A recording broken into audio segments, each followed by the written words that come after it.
आप ही एक माँ हैं, आप दुआ को सबसे बेहतरीन मशवरा दे सकती हैं। प्लीज, ये सब मुनासिब नहीं है। क्या हम अपनी पोती को देख भी नहीं सकते?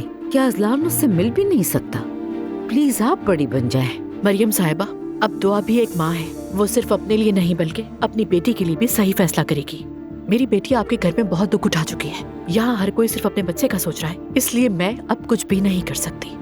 तो इसका मतलब आप तलाक की हिमायत कर रही हैं? आप मुझे थोड़ा बहुत तो जानती होंगी। मैं सिर्फ अपनी बेटी की खुशी की हिमायत करती हूँ। अगर वो तलाक चाहती है तो मैं उसका साथ दूंगी। ठीक है, तो आप उसका साथ दे रही हैं। बस अपनी बेटी को बता दीजिएगा कि वो ये बच्ची अपने बाप के घर से नहीं लाई। अजलान उसका बाप है और अब्दुल्ला उसका दादा। तो इसका मतलब ये हुआ कि आप धमकी दे रही हैं मुझे। अब आप चाहें इसे धमकी समझें या फिर कुछ और।